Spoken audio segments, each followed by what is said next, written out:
आमचे नवनवीन व्हिडिओ पाहण्यासाठी माऊली स्टुडिओ चॅनलला सबस्क्राईब करा, बेल आयकॉनला क्लिक करायला विसरू नका.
कृष्ण विष्णु हरी गोविंद गोपाळ मार्ग हा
वरिष्ठं वातात्मजं वानरयूथमुख्यं श्रीरामदूतं शरणं प्रपद्ये लागून या पाया विणवितो तुम्हाला करे टाळी बोला मुखी नाम विठ्ठल विठ्ठल म्हणा वेळोवेळा हा सुख सोहळा स्वर्गी नाही. प्रस्तुत आजच्या कीर्तन रूपी सेवेकरिता निवडलेला अभंग देहूचे सुप्रसिद्ध साधू वैराग्याचे शिरोमणी जनसामान्याला परमार्थाची दिशा दाखवणारे आणि जणू काही पामरांसाठीच ते जन्माला आले असं वारकरी संप्रदायाचं भूषण जगद्गुरु श्रीमंत श्री तुकोबारायांचा हा अभंग जन्माला आलेल्या सर्व साधकांना ताकीद करणारा आणि नामाची महती पटवून देणारा अशा नामपर प्रकरणातील अभंगाच्या सेवेसाठी घेतला. विठ्ठल विठ्ठल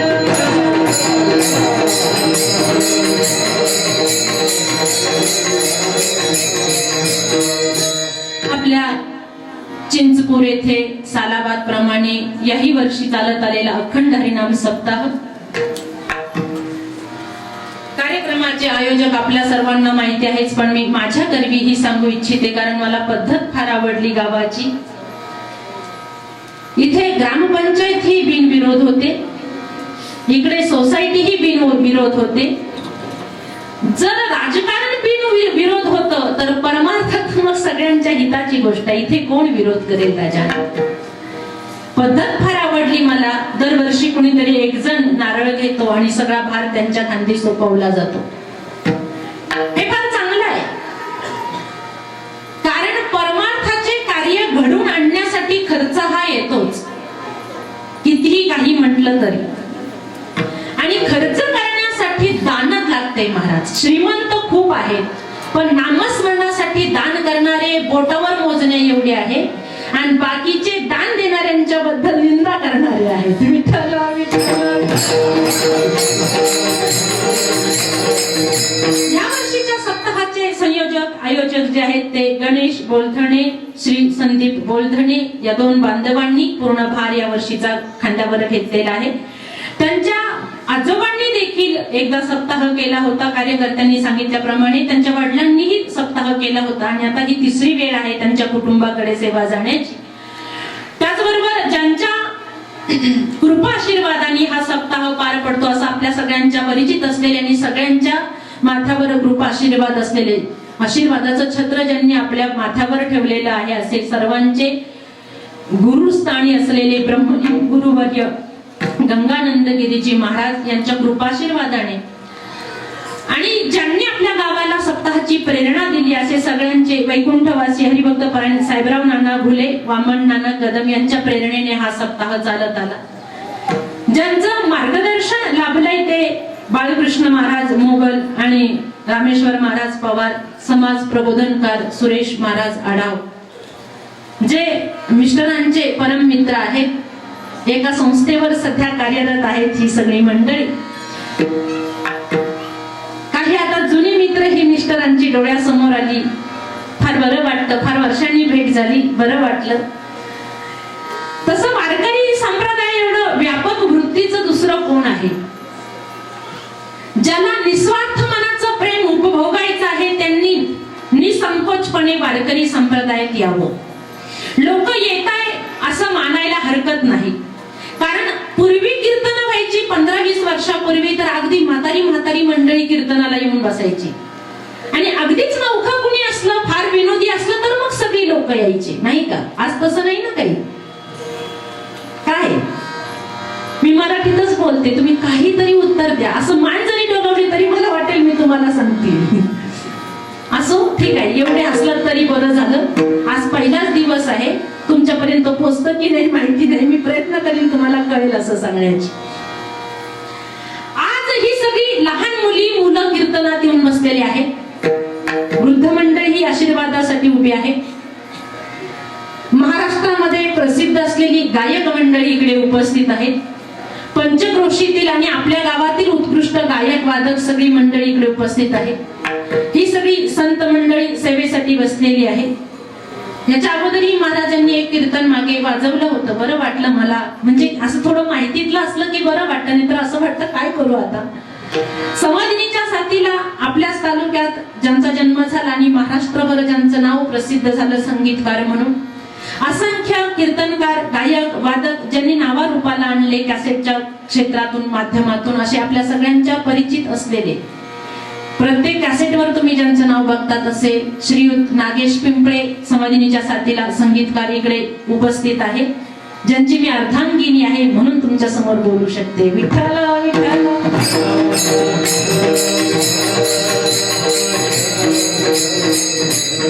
मगाशी गणेश दादांनी आल्याबरोबर सांगितलं की ताई तुम्ही जेवण करा. सगळी गायक मंडळी आज पहिल्याच दिवशी उपस्थित राहिलेली आहे, त्यामुळे मी त्यांची व्यवस्था बघतो. प्रथम सर्व गायक, वादक, उत्कृष्ट कलावंतांनी पहिल्याच दिवशी हजेरी लावल्याबद्दल त्यांचेही मनापासून आभार. नाहीतर पहिल्या दिवशीचं कीर्तन करायचं म्हटलं की अंगाला शहारे उभे राहतात. वादकाची गाडी बंद पडली, गायकाला तिकडं काला होता म्हणून इकडे वेळेवर पोहोचता आलं नाही. आणि ही जी मंडळी आहे ना गुणवान, ही कीर्तनकारांचा प्राण असते हो. हे नसले तर नाही मग रंग आहे. पण तुम्ही सगळ्यांनी उपस्थिती दाखवल्यामुळे फार बरं वाटलं. आणि याही पेक्षा आमच्या सगळ्यांचा प्राण जे आहे ते तुम्ही श्रोते मायबाप, अगदी अबाल वृद्धांपासून सगळ्यांनी उपस्थिती दाखवली आणि पहिल्याच दिवशी हा भव्य दिव्य पेंडॉल भरला, त्याबद्दल आलेल्या श्रोत्यांचेही मनापासून आभार आहे. कलियुगामध्ये तरण्यासाठी एकमेव कारण आहे ते फक्त नामस्मरण. खऱ्या अर्थाने आता कलियुगाला सुरुवात झालीये. जनसामान्याला जगणं कठीण झालं. निसर्ग पिकू देत नाही, सरकार विकू देत नाही, आणि विकलं जिकडून तिकडून तर पोटचे टिकू देत नाही, अशी अवस्था झाली आता शेतकऱ्यांची. अशा माध्यमातून प्रपंच चालवणं म्हणजे तेच मग दुःख बांधवडी आहे हा संसार. पण मग इथे कुठेतरी सुखाची अपेक्षा असेल ना, ती अपेक्षा दुसरी कुठे नसून या वारकरी संप्रदायाच्या चरणारविंदाजवळ आहे. अधिकार सगळ्यांना आहे, सगळे करू शकतात. नामचिंतनाने देव आपल्या हृदयी जर साठवला तर जन्माला आल्याचं सार्थक होईल. आणि म्हणून जगद्गुरु श्रीमंत श्री तुकोबारायांनी या 5 चरणाच्या अभंगामध्ये जनसामान्यांना विनवणी करून सांगितलं, तळमळीने सांगितलं. आपल्या संतत्वाचा अधिकार बाजूला ठेवून आपल्या सगळ्यांच्या पाया पडून तुकोबाराय विनंती करताय. प्रश्न पहिला असा आहे, वैराग्याचे शिरोमणी श्रीमंत श्री तुकोबारायांनी आपल्या पाया पडावं एवढा मोठा अधिकार आपला आहे का? उत्तर आहे नाही. कारण श्रावणच आम्ही बळबळ पाळतो, तेव्हा संतांनी कधी आपल्या पाया पडावं? काही लोकांना श्रावण म्हटलं तरी संकट उभं राहतो, कसा जाईल हा महिना आता, नाही का? तसं आपलं चिंचपूर हे आढाव महाराजांनी मला सांगितलं गाव परमार्थिक आहे. इथं असंख्य कीर्तनकार आहे, वादक आहे, गायक आहेत, म्हणजे पंचक्रोशीतली लोक. आणि आम्ही कुणाला तरी आमंत्रित करावं याची गरजही पडत नाही, एवढा सुरळीत सप्ताह पार पडतो. एवढं गाव परमार्थिक आहे. पण समजा चुकून माकून एखाद्यासाठी हे उदाहरण, कारण जीव हा प्रत्येकाचा महत्वाचा आहे. प्रत्येकाने परमात्म्याशी एकरूप होण्याचा अधिकार इथं प्रत्येकाला आहे. आणि म्हणून जगद्गुरु तुकोबारायांना वाटलं लोक नको त्या मार्गाला जाऊ शकतात, म्हणून आपल्या संतत्वाचा अधिकार बाजूला ठेवून त्यांनी विनवणी केली. तुकोबारायांनी ही विनवणी केली कुणाला, हा एक महत्वाचा प्रश्न उपस्थित होतो. प्रथम बघूया, जे दोन्ही वेळा पिऊनच घरी येतं त्याला पाया पडताय का तुकोबाराय? नाही. जे परमार्थाच्या विरुद्धात वागतात त्यांच्या पाया पडताय का तुकोबाराय? नाही. ज्यांना सत्ता खेळल्याशिवाय झोप लागत नाही त्यांच्या पाया पडताय का तुकोबाराय? नाही. त्यांच्यासाठी वेगळा अभंग आहे. प्रसंगानुरूप संतांनी अभंग रचलीत, आपण आपल्या फायद्यानुसार ते वापरतो, तो भाग निराळा. पण जसा प्रसंग असेल तसं. अशी परमार्थाला विरोध करणाऱ्या लोकांना जगद्गुरु तुकोबाराय बोलले की ते सांगो तरी नायकती भटकीचे, पुढे शिंदळीचे रडतील. कारण नसताना जन्मदात्या मायबापांना शिव्या बसतात, सावध व्हा आपल्या जन्मदात्या मायबापांना संतांचा शिव्याशाप लागू नये असं वाटत असेल तर किमान 2 वेळा तरी नामचिंतन करणं ही काळाची गरज आहे, फार महत्वाचं आहे. बाकीच्या काही गोष्टी होत राहतील त्या संचितावर सोडा, पण परमार्थ स्वतः गुण करण्याची गोष्ट आहे. दुसरा वर्ग आहे वातावरणापुरता सामील होतात, नंतर देवाशी घेणं देणं नाही. सप्ताह आला की जय हरी जय हरी जय हरी, गळ्यात 3-3 तुळशीच्या माळा. येणाऱ्या महाराजाला वाटतं वा वा वा क्या बात आहे, काय गाव आहे, असं वाटतं इथंच थोडी जागा घ्यावी मठ बांधावा. पण सप्ताह संपला की हे कुंडीला लावून ठेवतात माळा. कसला नाम परमार्थ सांगतो तुम्हासी भजारे विठ्ठला. प्रत्येकाच्यासाठी वेगवेगळा अभंग. तुम्ही म्हणाल मग पाया पडले कुणाच्या, त्यासाठी विशिष्ट वर्ग आहे. जगद्गुरु तुकोबाराय वैराग्याचे शिरोमणी असून हे पाया पडतात कुणाच्या. गाते श्रोते आणि पाहते, चतुर विनोदी दुश्चिते, स्वभावी पूर्ण ज्ञाते, या सकळाते विनवणी. या 8 जणांना जगद्गुरु तुकोबाराय पाया पडून विनंती करत आहेत. कारण काही प्रकारचे लोक असे असतात मूढ, ज्यांना परमार्थाशी घेणं नाही. साधक कधी कधी परमार्थात येतात आणि जे मुक्त झाले त्या मुक्तीचाच आनंद लुटत असतात. जगद्गुरु तुकोबाराय बोलले, या मृत्यू लोकामध्ये आलेल्या लोकांना विचारा, वारकरी संप्रदायामध्ये सहभागी झालेल्या लोकांना विचारा, परमार्थाचा आणि नामाचा आनंद काय आहे. तो परमार्थाचा आणि नामाचा आनंद काय आहे तो या वारकरी क्षेत्रातल्या लोकांना विचारा. जगतात वारकरी संप्रदाय हा सर्वश्रेष्ठ संप्रदाय आहे. मी बाकीच्या संप्रदायाला नावं ठेवते किंवा कमी लेखते अशातला भाग नाही, पण जनसामान्यांना तरण्याची जबाबदारी वारकरी संप्रदायाने खांद्यावर पेरली आणि अनादी कालापासून चालत आला तो वारकरी संप्रदाय. इथे अमक्यांनीच करावं तमक्यांनीच करावं हा नियम नाही. अगदी लहानातली लहान लेकरं येऊन नामस्मरण करून तरुण जातात. तरणी काठी पोरं येऊन नामचिंतन करून स्वतःचा भार व्यवस्थित पेलू शकतात. अगदी शेवटच्या क्षणाला जगणाऱ्या म्हाताऱ्यांनी नामचिंतन केलं तरी तेही तरतात. अशी दिशा या वारकरी संप्रदायाची आहे.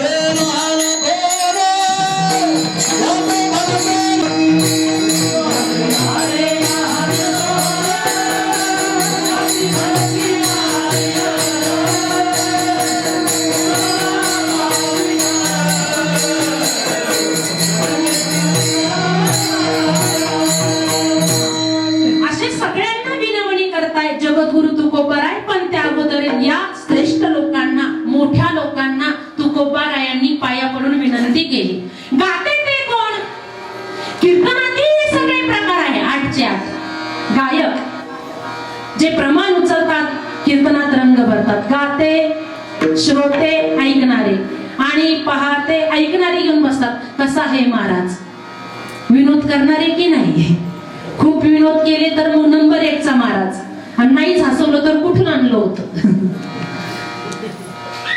आणि पहाटे काही फक्त बघण्यासाठी येतात. होय भाई कीर्तन करणारे जमत की नाही, चुकली तर खरंच बायकांनी करायचं असतं, असे असंख्य शंका.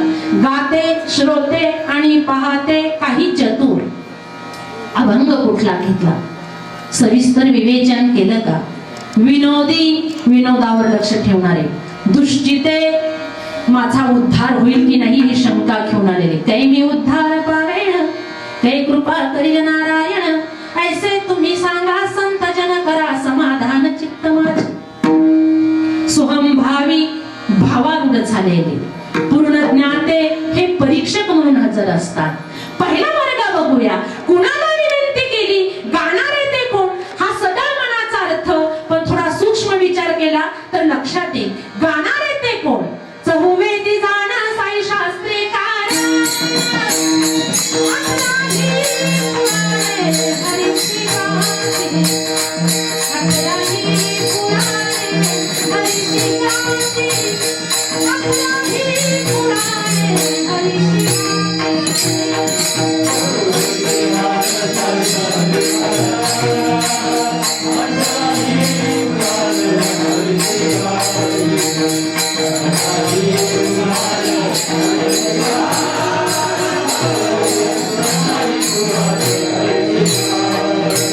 पहिला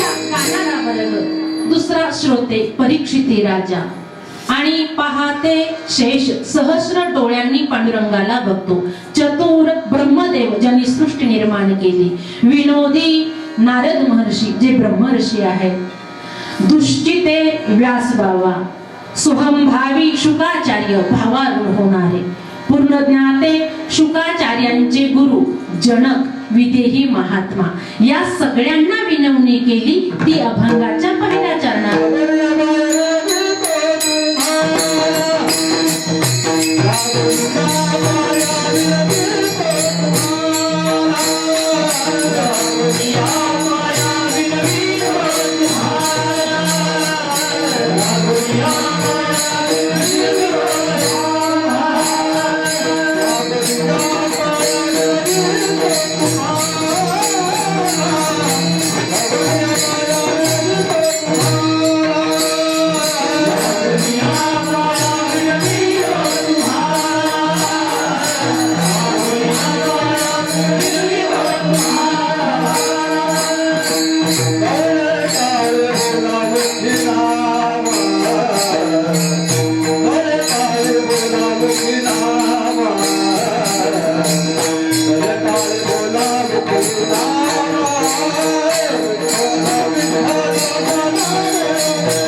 सांगितलंय. विनंती कशासाठी? हाताने टाळी. मुख्यत्वे हाताचा उपयोग केला किंवा वापर इथे केला जगद्गुरु तुकोबारायांनी. याचं कारण इतर प्राण्यांना हात नाही, माणसालाच फक्त हात आहे.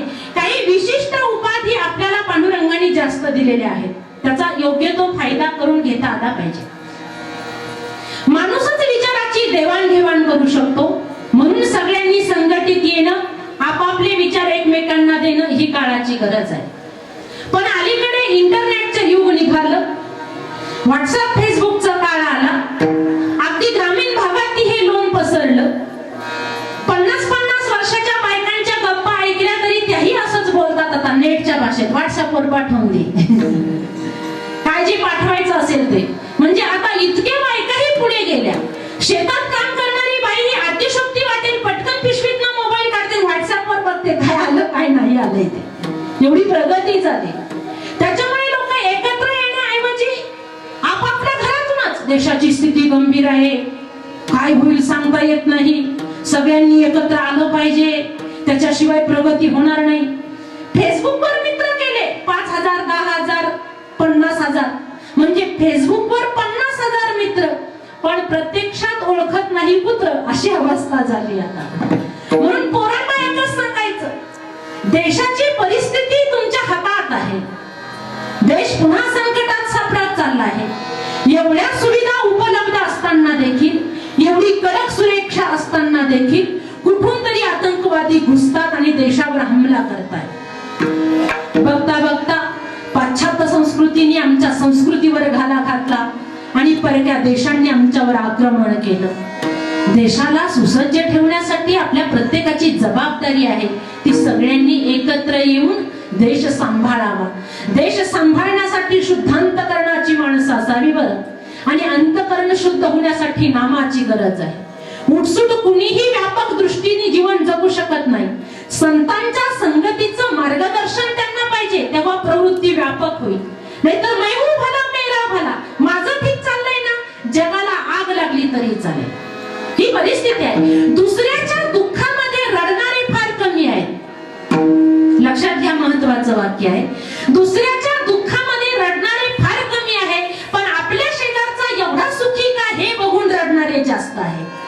देशाला संघटित करण्याचे विचार सांगतोय कुणाला आपण?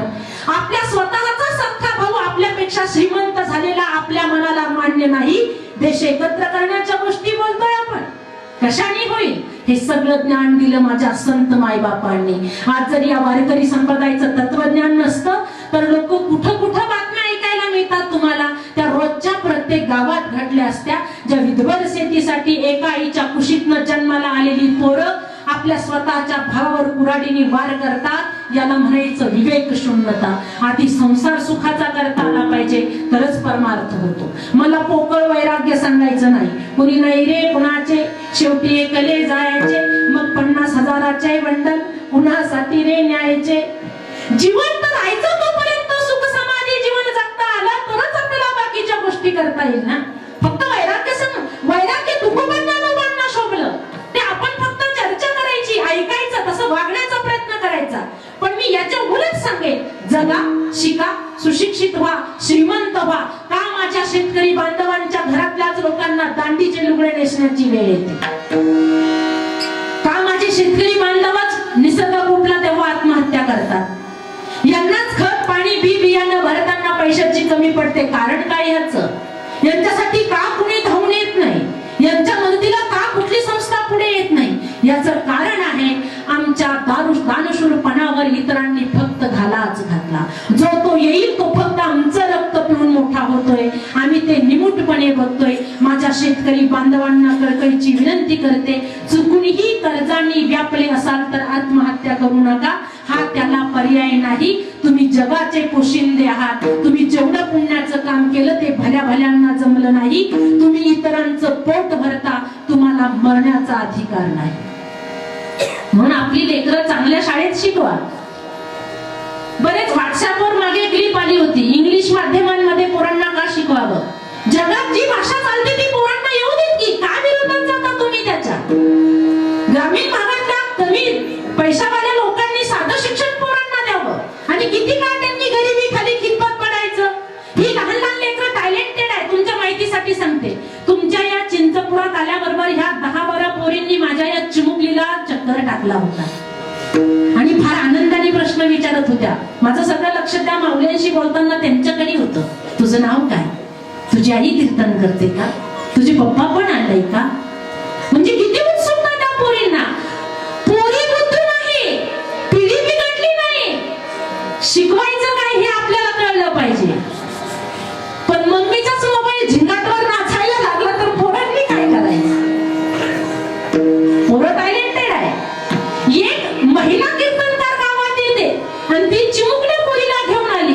या लहान पोरींना उत्सुकता आहे की कशी शिकली असेल, तिची मुलगी असंच बोलते का, ती आपले ते ग्रुप होईल का? याचा अर्थ पोरी टॅलेंटेड आहे, मुलंही हुशार आहे. 5 वर्षाच्या पोराच्या हातात जर तुम्ही अँड्रॉइड हँडसेट दिला तर ते पप्पाला फंक्शन समजावून सांगतं, जे बापालाही माहिती नसतात मोबाईल मधले. ते 5 वर्षाचं म्हणतं, पप्पा तुमचं मम्मीचं भांडण चाललंय, शूटिंग करू का? हे 5 वर्षाचं. पप्पा मोबाईल मध्ये क्रिकेट कसा खेळायचा सांगू का? पप्पा व्हॉट्सअपवर फोटो कसा सेंड करायचा हे सांगू का? म्हणजे पोरं हुशार आहे, त्यांना शिकवावं काय ते कळलं पाहिजे. फक्त जर गावात वातावरण आध्यात्मिक आहे, या चिंचपुरातलं उदाहरण घ्या. गावात असंख्य सप्ताहाचे नियोजक आयोजक आहे, कीर्तनकार आहे, वादक आहे, गायक आहे. म्हणून ही लहान लहान लेकरं श्रोते म्हणून समोर येऊन बसते. या पोरी उद्याच्या मीराबाई मुक्ताबाई होऊ शकता, फक्त त्यांना बंधनात नाही टाकलं तर. आयांनो, उघड्या डोळ्यांनी ऐका, कानाने ऐका. आश्चर्यचकित वाटतं. भाषा शिकावी पण संस्कृतीत किती आणावी. 4-4 पोरांचा बाप जेव्हा आईला येऊन मम्मी काय करते म्हणतो तेव्हा आश्चर्याचा धक्का बसतो. आई म्हटल्याने बिघडलं कुठं? म्हणून बघा, आत्म्याचा ईश्वर अशी ती आई. पण अलीकडे काय? आणि म्हणून ताकीद करायचं, देशाचं हित तुमच्या हातात आहे. तुम्ही जे ठरवाल ती मुलं करू शकतात. लहानपणापासून प्रभू रामचंद्राच्या कथा पोरांना ऐकवल्या, वीर धनुर्धारी अर्जुनाच्या कथा पोरांना ऐकवल्या तर पोरं नामावर निश्चित प्रेम करतील ही खात्री आहे. फक्त ऐकवा त्यांना, वातावरण निर्माण करा. तसं पण तसं नाही. कॉन्व्हेंट शिकवलं जातं, कॉन्व्हेंट सण साजरी केली जातात. पोरांना जर श्लोक म्हण म्हटलं तर म्हणत नाही, कविता त्यांच्या मुखपाठ आहे. नर्सरीचं पोरगा घरात आल्याबरोबर कविता बोलून दाखवतं. Twinkle twinkle little star how I wonder what you are. म्हणजे पोरं हुशार आहे. मराठी माध्यमातली पोरं बघा, पण कविता काय असाव्या, वाङ्मय काय असावं याच्याकडे लक्षच देऊ नये का? 5 वर्षाचं पोरगं पुढे आलं, मराठी माध्यमातल्या पोराला कविता विचारली तर सुरू करतं ते, वाटाणा फुटाणा शेंगदाणा उडत चालले टनाटना, कुठं चिंचपुरात आले का चापानेरलाच थांबले, कळतं कुणाच्या बापाला. काय शिकतील पोरं या कवितेतनं? त्यांच्या हाती भारताचं भविष्य देऊ इच्छितोय आपण. काय तयारी काय केली पोरांची? त्याच्या पुढं पोरगं 4 वर्गांनी पुढे गेलं. पुढची कविता, गोरी गोरी पान फुलासारखी छान, दादा मला एक वहिनी आण. दादा मोठा झाला की कॉलेजात गोऱ्याच मुलींच्या मागे अर्ध आयुष्य करायचं. दोष दादाचा आहे का? नाही. त्यांनी ऐकलं काय त्याचं? मी अगदी लहान होते आणि माझे वडील माझे आजोबा मला सांगायचे, काय ग वाटाणा फुटाणा बडबडत असते. मी वडिलांना म्हणायचे, अण्णा ते आमच्या अभ्यासक्रमात आहे, पाठ नाही केलं तर मार्क्स नाही मिळत. ते म्हणे, काय ग कविता तुमच्या विवेक शून्य. लांब नजर टाकत मी वडिलांना प्रश्न विचारला, अण्णा तुमची कविता सांगा ना एखादी आठवत असेल तर. आपली नजर लांब टाकत अण्णाने आपल्या स्मरणशक्तीला ताण दिला आणि सांगायला सुरुवात केली, बेटा दुष्काळ पडला होता ग, लोक अन्न अन्न करून मरत होते, कडुनिंबाचा पाला खाऊन गायी कडकल्या होत्या, लोकांना प्यायला पाणी सुद्धा पुरेसं पुरत नव्हतं, पुरुषांना स्त्रियांना खायला मिळतच नव्हतं, पण घरात असलेल्या उंदरांना देखील अन्नाचा कण सापडत नव्हता. सृष्टीवरचे सगळे प्राणी तळमळत होते. आणि असंच एका लेकरूवाया बाईचं लेकरू रात्री झोपताना उपाशी असल्या कारणाने रडायला लागलं. पूर्वीच्या बायका किती विवेकपूर्ण होत्या बघा. तेव्हा त्या माऊलीनं त्या चिमुकल्या लेकराला धीर द्यायला सुरुवात केली. 7-8 महिन्याचं बाळ असेल, समजूत काढत होती त्याची आणि स्वतःच्या मनाची देखील. म्हणत होती, बेटा आता झोप रे, दिवस उगवला की तुझी खाण्याची व्यवस्था करेल. स्तनपान करायला माझ्याही पोटात पुरेसं अन्न नाही, तुला दूध येईल कुठून? लेकरू पाळण्यात रडत होतं, ती माऊली त्याला झोका देत देत समजूत घालत होती. कवीनी ते चित्र डोळ्यासमोर उभं केलं आणि दुष्काळावर मात करणारी कविता लिहिली. ती पोरांच्या अभ्यासक्रमात आली. पोरांनी शूरवीर बनावं म्हणून कवितेतले शब्द होते, बाजो जो रे जो जो रे लढीवाळा, निजणी जतान्या बाळा, रवी गेला तो सोडून आकाशाला, धन जैसे दुर्भाग्याला, खडबड हे उंदीर करती, कण शोधाया तव फिरती, परी अंती निराश होती, लवकरच हे सोडतील सदनाला, निजणी जतान्यावाला. काय आदर्श घ्यावा त्या कवीकडून. बहुदिवसांच्या जुन्या कुडांच्या भिंती उजुनी त्या भोगे पडती, त्यामधुनी त्या दाखवती जगताला, दारिद्र्य आपुले वाहतो फटीतून वारा, सुखवितो अश्रुधारा, पाणीच म्हणे निजगडे सुकुमारा, निजणीज तान्यावाळा. वाङ्मयातून लेकरं घडत असतात. म्हणून आम्ही काय शिकवतो, त्यांच्या अवतीभोवती काय वातावरण आहे त्याला फार महत्व आहे. आणखी सांगू, गर्भवती अवस्थेपासून नामचिंतन केलं तर त्याचा जास्त फायदा होईल. त्याच्या पुढे सांगू, गर्भधारण होण्या अगोदर आईची कुश नामाने पवित्र झाली, पित्याचं बीज नामस्मरणाने पवित्र झालं तर भारताला सांभाळणारी सक्षम उत्पत्ती निर्माण होईल. म्हणून असंख्यपणे असंघटित खंडन न करता संघटित येऊन नामावर नितांत प्रीती करायचीच, यात तीळ मात्र शंका नाही. एक बाई म्हणाली, कसं शक्य आहे बाई? मी म्हटलं काय बिघडलं? तर ग्रामीण मधल्या बायका लय हुशार असतात, त्यांच्या डोक्याला डोकं लावूच नाही. कीर्तन संपल्यावर एक बाई अशी पॅन्डल संपता संपता भेटली मला, माझे दोन्ही हात पकडले, म्हणजे ए इकडे ये बाळा. म्हटलं काय आई, चुकलं का ग माझं?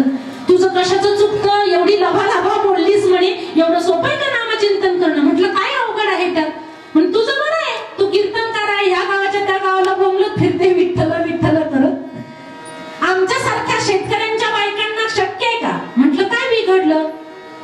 म्हणजे बिघडलं, दिवसभर बरोबर शेतात काम करावं लागतं, तेव्हा कसं भजन करायचं? म्हटलं काय हरकत आहे? ती म्हणे हरकत आहे, येते तू म्हणे उद्या कापूस वेचायला, बघ कसा विठ्ठल आठवतो तुला कापसाच्या शेतात. बायका आपल्याही पुढच्या असतात. तिला म्हटलं माय, माझ्या सध्याच्या गणवेशावर जाऊ नकोस ग, हाडाच्या शेतकऱ्याची पोरगी आहे मी. दुधाच्या धारा काढताना नामचिंतन केलं, गवत कापताना एखादा अभंग पाठ केला, कॉलेज 3 किलोमीटर पळत जावं लागायचं तेव्हा एखादी ओवी पाठ करत पळायचे. आणि शाळेत जो विषय आवडत नाही त्या पिरियडला देखील सगळी टिपणं माझ्या बुक मध्ये ठेवलेली असायची. नंतर शिक्षकांनाही कळलं हे आपल्या तालमीतलं नाही, हे वारकरी क्षेत्रात जाणार. त्यामुळे मला म्हणायचे निश्चिंत राहा, कर कुठला का होईना अभ्यास करते ना. म्हणजे शाळेतल्या शिक्षकांनी देखील फार सपोर्ट दिलाय मला. अलीकडे काही तर विद्यार्थ्याच्या बरोबर गुटखा खातात, काय शिकावं त्यांच्याकडनं. म्हणजे इथे बसलेल्या शिक्षकांना बोलत नाही, नाहीतर शेजारचं शिक्षकाला चिमटे घालत, बघ तुला बोलली की नाही. हे असंही होतं. कीर्तनाला आलेले शिक्षक सोडून बोलते, असंही काही निर्माण व्हायला लागलं. अशा अवस्थेत काय सांगावं कळत नाही. परमार्थाला संसार कधीच बाधा आणत नाही, मनावर आणलं नाही तर, घेतलं नाही तर. कामामध्ये काम, काही म्हणा राम राम, जाईल भवश्रम, सुख होईल दुःखाचे. एक आजी मला भेटली, ती म्हणाली बेटा तू शिकलेली आहेस, तुला पाठ होत हे सगळं. आम्ही जुन्या काळातल्या माऊल्या, आमचं पाठ नाही होत ग, कसं हे सगळं? तिला म्हटलं माय, भजन करत असताना तू पाठ करून केलं काय, तुझ्या मनाचं केलं काय, तो भाव त्याच्यापर्यंत पोचतो. फक्त शुद्धांतकरणाने ते स्मरायला हवं. पूर्वीच्या माऊल्या शेतात काम करताना, घरातली कामं करताना, दळण दळताना, सडा समार्जन करताना रचलेली गाणी गायच्या, फार गोड गाणे. अलीकडे तसं काही राहिलंच नाही. सिमेंट कॉन्क्रीटचे ओढे झाले, त्याच्यामुळे सड्याचा संबंध येत नाही. आला तरी तो 2 तांबे फेकले नाही फेकले काम झालं. पूर्वी बायकांना जात्यावर दळण दळावं लागायचं म्हणून भल्या पाठी उठायच्या त्या, आणि सासूरवासनी होत्या, त्याच्यामुळे माहेरचं गुणगान त्यांना मोकळ्या स्वरात करता येत नव्हतं. भल्या पहाटे सासरची लोक झोपलेली असतात तेव्हा गुणगान करायच्या माहेरचं, आणि पांडुरंगाला ओव्या गायच्या. सुंदर माझे जाते ग फिरते बहुतेके, ओव्या गाऊ कौतुके तू ये रे बा विठ्ठला. पण आता जाते राहिले नाही, त्यामुळं माथेही जाग्यावर राहिले नाही. काय गावं ते कळतच नाही. आता गिरणी निघाली, मिक्सर आलं. एका बाईला म्हटलं भल्या पहाटे उठून देवाचं स्मरण केलं तर देव भेटतो, म्हणून पूर्वी बायका जात्यावर दळताना विठ्ठलाला ओव्या गायच्या. ती म्हणाली माझ्या घरात जात नाही, पण प्रयोग करायला हरकत नाही. बघतेच म्हणे आता कसा देव भेटत नाही ते. भल्या पहाटे उठली महाराज, घरात जातो शोधलं, तिला काही सापडलं नाही. तिला वाटलं दळायचं गाणं गायचं ना, देव भेटतो, एवढा प्रयोग सोपा आहे. पाव किलो डाळ घेतली, मिक्सर ऑन केलं, भांड्यात डाळ टाकली, त्याचं पीठ करायला लागली. दळण शॉर्टकट होतं म्हणून ओवीही बदलली.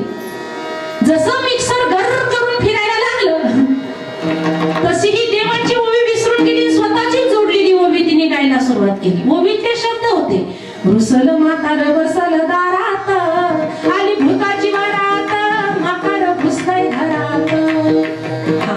हे गायल्याने देव भेटेल का? पुन्हा वरतून म्हणतात, पूर्वीच्या बायकांना डोके नव्हते, आम्ही शिकलेल्या आहोत. काय शिकल्यात तुम्ही? अगं, चिटिंग करून पास झालात तरी एवढा अहंकार?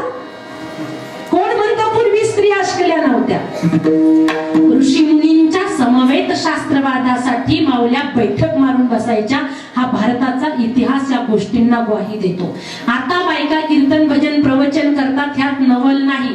गार्गी, मैत्रेयी, मदरसा, सत्यानुसया, सीता, तारा, मंदोदरी, द्रौपदी, अहिल्या, किती म्हणून नावं सांगू. या सगळ्या स्त्रिया वेद श्रुतींवर त्यांची कमांड होती. साधू मुनींच्या या अर्धांगिनी मांडीला मांडी लावून बसायच्या आणि शास्त्रवादाचं खंडन करायच्या. आणि अलीकडे बायका म्हणतात, आम्ही ग्रॅज्युएट, दगडाला देव मानायला तयार नाही. बाई, देव तुझ्या अंतरी वास्तव्य करतोय का? काय घेऊन बसलीस? कितीही तुम्ही प्रगती केली, कितीही धनसंपत्ती मिळवली तरी सुख नामात आहे, हे विसरून चालणार नाही. म्हणून हा वारकरी संप्रदाय तुम्हाला वेळोवेळी ताकीद करतो, हाताने टाळी वाजून मुखाने नामस्मरण करा. ते नाम करायचं कुठलं, घ्यायचं कुठलं, याचं उत्तर अभंगाच्या दुसऱ्या चरणात.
विठ्ठल विठ्ठल म्हणा वेळोवेळा, हा सुख सोहळा स्वर्गी नाही.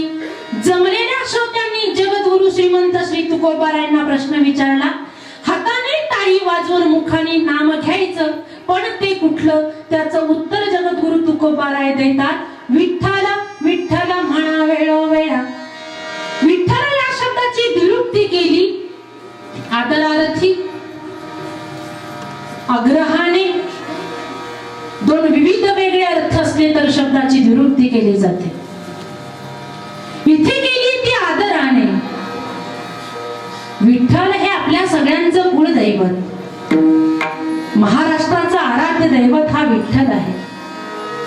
तुकोबारा एका ठिकाणी गोड बोले, तुका म्हणे जपा मंत्र त्रिअक्षरी सोपा.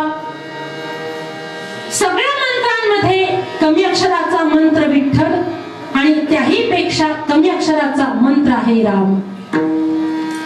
पहिला दिवस आहे, सप्ताहाच्या पहिल्या दिवशी नामाची महती सांगणारा अभंग सेवेसाठी घ्यायचा असतो. विठ्ठल याच नामाचं करावं. वि म्हणजे विधाता, ठ म्हणजे नीलकंठ, ल म्हणजे लक्ष्मीपती. या विठ्ठलाचं नामचिंतन सदैव केलं तर एक प्रकारचा प्राणायाम देखील होतो आणि मन शुद्ध व्हायलाही मदत होते.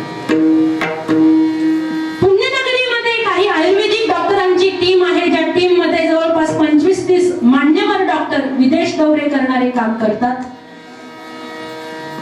त्यांच्या निदर्शनात आलं, त्यांनी प्रयोग केला. पंढरीच्या वारीला जाणारे त्यांचे नेहमीचे काही पेशंट, ज्यांना शुगर, बीपी वगैरे हार्ट या गोष्टींचा त्रास होता, त्या काही लोकांनी सांगितलं की आम्हाला हा त्रास जरी असला तरी आम्ही इकडे ऍडमिट राहणार नाही, आमची दरवर्षाची वारी चुकता कामा नये, म्हणून आम्हाला आषाढीच्या या पंढरपुराच्या यात्रेत सहभागी व्हायचं आहे. अलंकापुरी किंवा देहूवरून आमचं प्रस्थान आहे, त्यामुळे आम्हाला सुट्टी द्या. डॉक्टर म्हणाले तुमची तब्येत बरी नाही, जाऊ नका.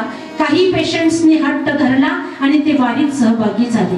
वारी करून आल्यानंतर पुन्हा डॉक्टरांकडे गेले तर चेकअप केल्यानंतर लक्षात आलं जे दवाखान्यात ऍडमिट असलेले पेशंट त्यांच्या प्रकृतीमध्ये कमी सुधारणा होती, जे वारीला जाऊन सदैव विठ्ठलाचं भजन करून आले आणि चालून आले, व्यायाम झाला, त्यांच्या प्रकृतीमध्ये ऍडमिट असलेल्या पेशंट्स पेक्षा जास्त प्रगती होती. हिंदू धर्मामध्ये जेवढेही काही मंत्र आहेत त्याच्या पाठीमागे विज्ञानाचाही समन्वय आहे. तुम्ही जो जो मंत्र किती वेळा उच्चारता त्या त्या मंत्रानुसार शारीरिक प्राणायाम तुमचा होत असतो आणि त्यामुळे व्याधी दूर व्हायला मदत होते. म्हणून कुठली शंका कुशंका मनात न आणता, शेतातलं काम करताना, घरातलं काम करताना, भांडी घासताना, नवऱ्याला टिफिन बनवून देताना, नवऱ्यानेही ऑफिसला जाताना याचं त्याचं धुवत बसण्यापेक्षा नामस्मरण केलं तर केव्हाही जमतं. नसेल वेळ मिळत तर बरेच लोक म्हणतात आम्ही बिझी आहोत, वेळ नाही. मग तुमची कामं करताना नामचिंतन करा ना. अगदी सोपं आहे, प्रयोग करून बघा. एखादी माऊली शेतात काम करते, शेतात काम करताना देवाचं भजन करावं. नवऱ्याला टिफिन बनवून देते, डब्बा तयार करून देते, तेव्हा देवाचं भजन करत डब्बा तयार करावा. पोरं सात्विक उपजावी असं वाटत असेल तर पोरांचा स्वयंपाक करून देताना भजन करावं. त्या नामाची सार्थकता त्या जेवणात उतरते, ते अन्न सात्विक होतं. माता भगिनी लक्ष देऊन ऐका, भार आपल्यावर आहे. आपण मनावर घेतल्याशिवाय इतिहास घडत नाही, लक्षात घ्या. अतिशोक्ती सांगत नाही. राजमाता जिजाऊ साहेब निर्माण झाली तेव्हा स्वराज्याचं स्थापन करणारा राजा शिवाजी निर्माण झाला. आधी कुठल्या तरी आईनं पवित्र बनायला हवं. लोकांनी स्वतःचा अधिष्ठान टिकून ठेवण्यासाठी स्त्रियांना पारतंत्र्यात टाकलं. मध्यंतरीच्या काळामध्ये त्यांना परमार्थात येऊ दिलं नाही. स्त्रियांनी कीर्तन भजन करायचं की नाही याच्यावर काही लोकांनी प्रश्न निर्माण केले, पण आता ते सगळं कालांतराने बंद होत चाललंय. आलेल्या संधीचं सोनं करा. माता भगिनी लक्ष देऊन ऐका, आलेल्या संधीचं सोनं करा. गेली 18 वर्षापासून मी ओरडत फिरती आहे. नवीन लोकांनी विरोधी केला, त्याला न जमानता, न तोंड देता, न घाबरता मी पुन्हा अशीच जिद्दीने लढत राहिले. प्रत्यय असा आला की वारकरी संप्रदायाचं एवढं उदात्त प्रेम आज मला मिळालं. कशामुळे? थोडं दुःख सहन करावं लागतं. तसं तुम्ही निश्चय करा की मी हर एक काम करताना नामचिंतन करेन. माझं लहानपणी स्वप्न होतं प्रत्येक गावात किमान 10 तरी माऊल्या तालासुरात भजन करणाऱ्या उपजाव्या, की जेणेकरून ते आमच्या बांधवांच्या समवेत एका बाजूला टाळ घेऊन उभ्या राहतील, आनंद लुटू शकतील कीर्तनाचा, नाही का? किमान प्रत्येक गावात 2 तरी महिला कीर्तनकार निर्माण व्हाव्या. या लहान लहान लेकरांना शिकावं काय, पाठ करावं काय हे कळेल आणि नको त्या संस्कारापासून पोरं वाचतील. स्वातंत्र्य आहे राजांनो परमार्थात सगळ्यांना, आणि म्हणून त्याचा फायदा घेतला पाहिजे. पण बरेच बायका हे करतच नाही. तुम्हाला एक उदाहरण सांगते. मी सुरतला गेले होते कीर्तनाला. जागर आणि काला माझ्याकडे होता.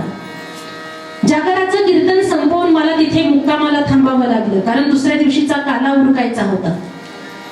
भल्या पहाटे 5ला आम्ही उठलो आणि त्या 7-8 एकरच्या सगळ्या भव्य पेंडॉलला चक्रा मारत होतो,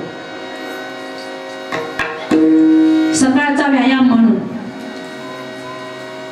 एक 75 वर्षाची थकलेली माऊली हातात खराटा घेऊन तो संतांचा पेंडॉल झाडत होती, संतांची सेवा म्हणून. काय ते विचार, किती तो उच्चांक. हात थरथर कापताय, त्वचांवर सगळी सुरकुती पडले, डोळ्याने नीट दिसत नाही,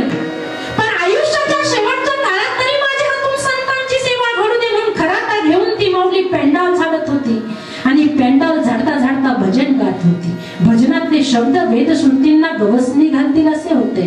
आम्ही कोवळ्या हवेत फिरत होतो, ते शब्द टाळसर कानावर आले आणि बघता बघता चालत मी त्या माऊलीकडे गेले. शब्द ऐकून अंगावर काटे येत होते आणि ती माऊली पहाटेच्या गोड हवेत गात होती. असं वाटत होतं की उगवणारा सूर्यच तिच्या आवाजाचं स्वागत करतोय.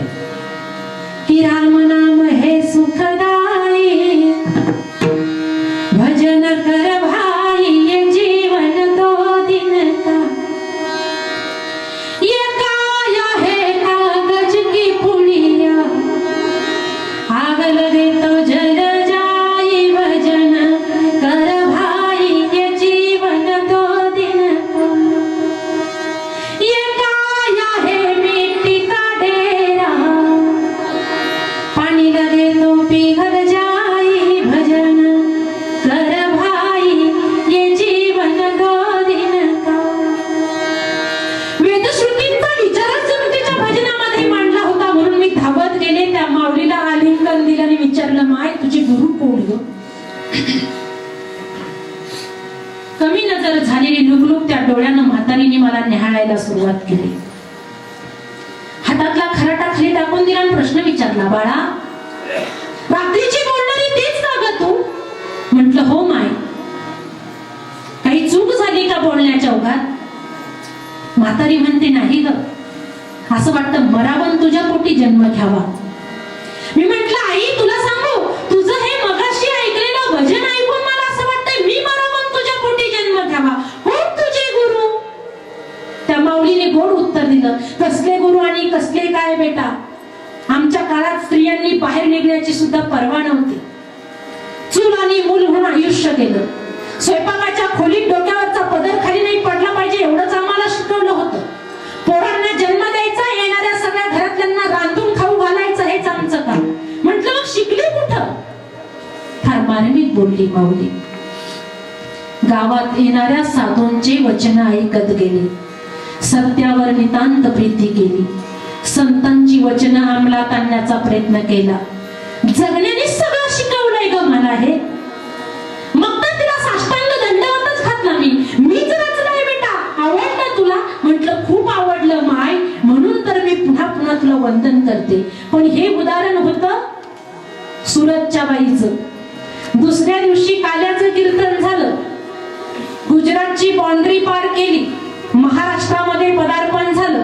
एका ठिकाणी मोटर चालू होती, उसाला पाणी भरत होते एक जण आणि ती माऊली उसातलं गवत काढत होती. उसातलं गवत काढता काढता ती महाराष्ट्रातली माय गाणं म्हणत होती. तिची ओवी ऐका आता. बाई कपाळाचं कुंकू माझ्या कपाळी दंडता, फुल गुलाबाचं पुण्या पेठाला हिंडत. कळलं का अर्थ? माझी हीच अवस्था झाली, मलाही नव्हतं कळलं.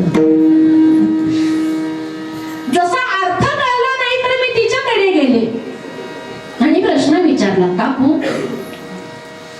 आमच्या भागामध्ये वेलीवरचा गुलाब, झाडावरचा गुलाब मी बघितला, तुझ्याकडे शास्त्रज्ञांनी काही नवीन संशोधन केलंय का? तू म्हणते गुलाबाचं फुल बाजारात हिंडता येते. काकूनी काळा काळा दात खाल्ले, माझ्यावर निरीक्षण केलं, म्हणे शिकलेली दिसतेस. म्हटलं हो. म्हणे एवढं येत नाही. म्हटलं हेच नाही शिकवलं मास्तरनी, सांग ना जरा. ती माझी सोपं आहे, शब्दशः अर्थ घेऊ नको, लाक्षणिक अर्थ बघ. म्हटलं काय अर्थ? म्हणजे कुंकू कुणाच्या नावाचं लावतो आपण? म्हटलं अर्थातच नवऱ्याच्या.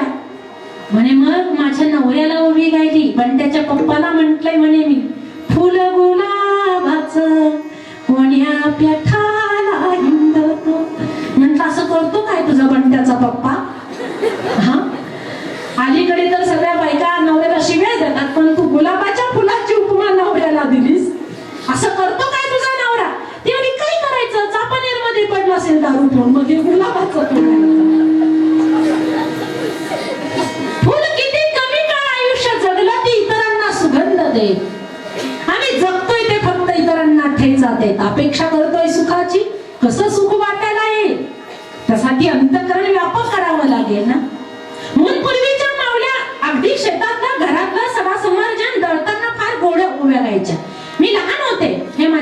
मुलगी एवढी 5-7 वर्षाची. तेव्हा माझी आजी उभ्या राहायची आम्हाला सांभाळताना. परिस्थिती गरीब होती. मी फार लांबची नाहीये, लक्षात घ्या. फुलंब्री तालुक्यात बोरगाव जवळ माझं गाव आहे, पेंडगाव. अगदी 50-60 घरांचं गाव. आजही तिथे बस जात नाही. आणि तिथे हे कशामुळे झालं तर घरात माहोल काय आहे त्याला फार महत्व असतं. आजीला पंढरपूर बघायचं होतं, पण गरिबीला आग लागली, तिला पंढरपूर बघता आलं नाही. तिचं स्वप्न साकार झालंच नाही. ते दर वारीला वडिलांना म्हणायची, अण्णा तुझ्याकडे 4 पैसे असतील तर दे, वारी करून येते. आणि वडील म्हणायचे, ह्या वेळेला काही नाही, जमणार नाही, 4-5 पोरं शाळेत शिकताय, त्यांच्या शिक्षणाला खर्च येतो, आई गप्प बस, हेच आपलं पंढरपूर आहे. एका वारीला आजी रडायला लागली. वडिलांनी समजूत काढली, का रडतेस? म्हणे मला वारीला जायचं. वडिलांना माहिती होतं जवळ पैसे नाही, म्हणून वडील म्हणाले, हे बघ, आपली भक्ती खरी असली तर सावतोबासाठी देव शेतात आला. शबरीची भक्ती बघून तो तिच्या झोपडीत गेला तुटलेल्या.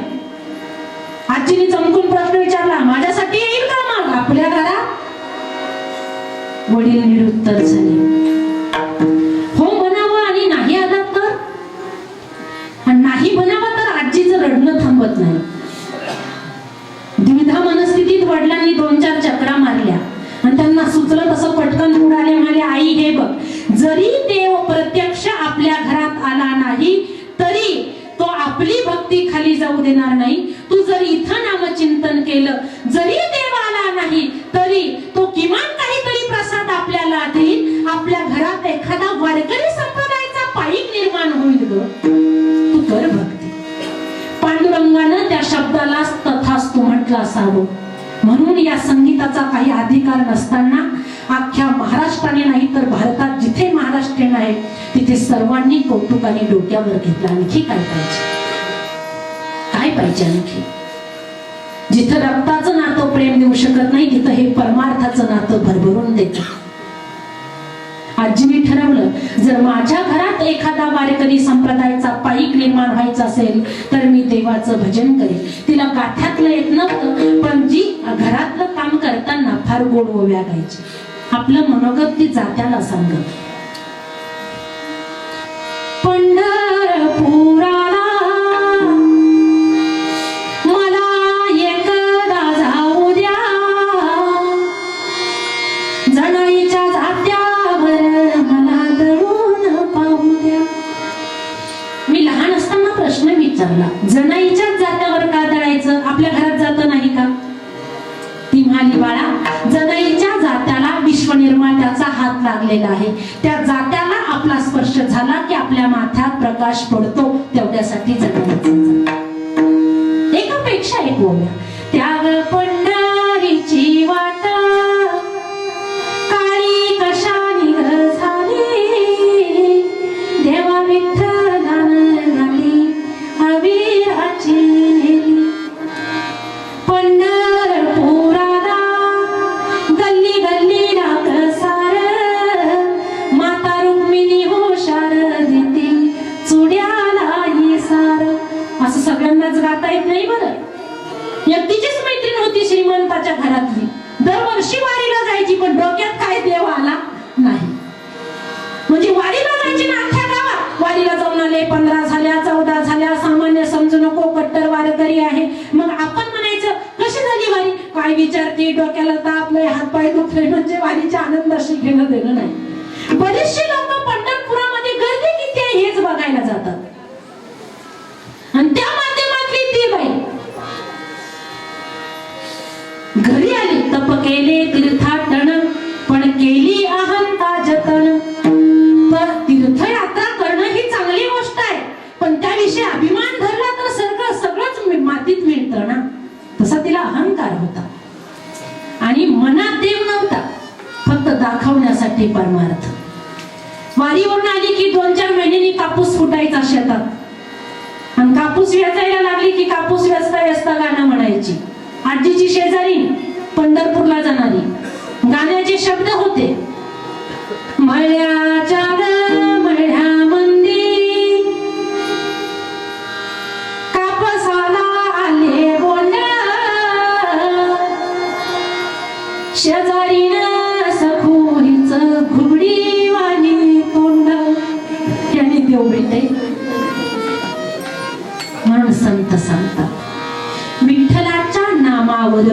करण्यासाठी त्याच्या सातत्याच्या अपेक्षेनेच आपल्याला वारीला जायचं. ध्येय एक ठेवा, अदृश्य पांडुरंग आपल्या हृदयी त्यांनी वास्तव्य केलं पाहिजे. आणि त्यांनी प्रत्येकाच्या हृदयात येण्यासाठीच संतांनी काहो फोडून सांगितलं, जाया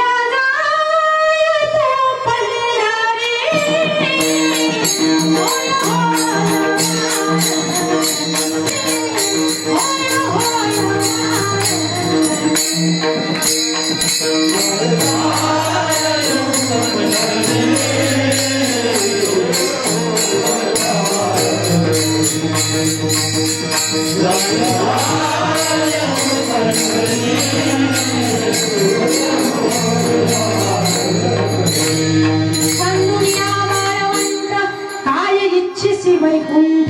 एकदा जाऊन बघा, विठ्ठलाच्या नामाची महती कळेल. पण त्याच्या प्राप्तीसाठी जा, उगीच जायचं म्हणून जायचं नाही.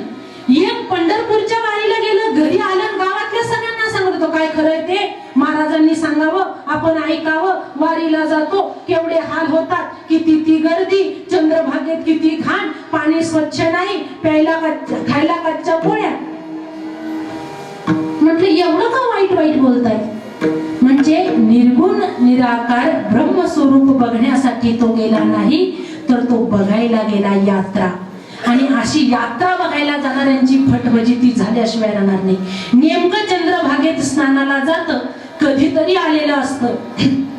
चोरट्यांनाही त्याचा ड्रेस का सापडावा, मोबाईल, खिशातली कॅश सगळे चोरटे घेऊन पळतात. कारण ते नंबरच्या दिंडीत थांबतच नाही, ती पुढे पुढेच असतं. शेंगदाणे फुटाणे गोळा करीत पापाची खळप पडती पुढे पुढे जाऊन चंद्रभागेत स्नानाला गेलं. नेमके चोर त्याचेच कपडे उचलतात. मग घरी फोन करून सांगतं, जेवढी खिशात कॅश होती तेवढी सगळी गेली, मोबाईल ही गेला. एका वारकऱ्याचा उसना घेतला, फोन करतोय तुला, आता घरी कसं येऊ. इकडून तिकडून घरी आलं की रडायला लागतं. मग त्याला प्रश्न विचारला, एवढे सगळे हाल झाले, सगळ्या निगेटिव्ह गोष्टी गावातल्या सगळ्या लोकांना तुम्ही पटवून पटवून सांगताय, कारण काय याचं. मग गेलीच कशाला तुम्ही, तुमच्या हातात कोणी तुरी दिल्या होत्या. तेव्हा छे छे कोण जाणार होतं, पण आपलं मला तर अर्ध तिकीट मिळायला लागलं. वयाच्या त्या पुढे गेलो तर अर्ध तिकीट झालं म्हणून गेलो पंढरपूरला. अर्ध तिकीट झालं म्हणून फिरतोस ना, वाट्याला हेच. मनापासून प्रेम पाहिजे.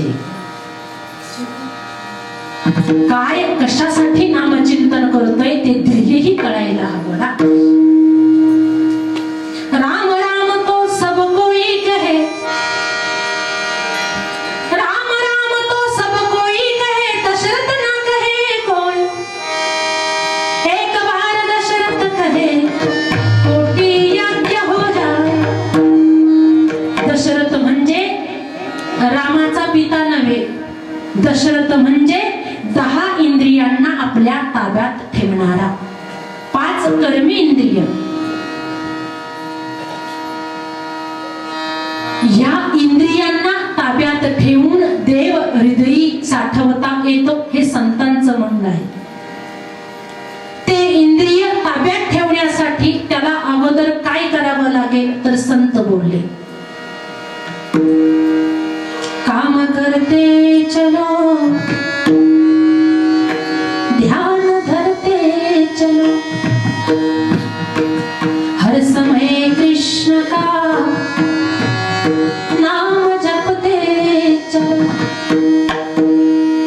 काम की वासना को मिटाते चलो, कृष्ण गोविंद गोपाल गाते चलो.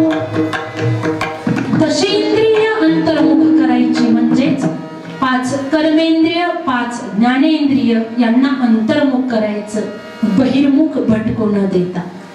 आणि त्यासाठी संत बोलले की देखना इंद्रियों के न घोड़े बगे, उनमें हरदम है संयम के घोड़े. अपने रथ को सुमार लगाते चलो, कृष्ण गोविंद गोपाल गाते चलो.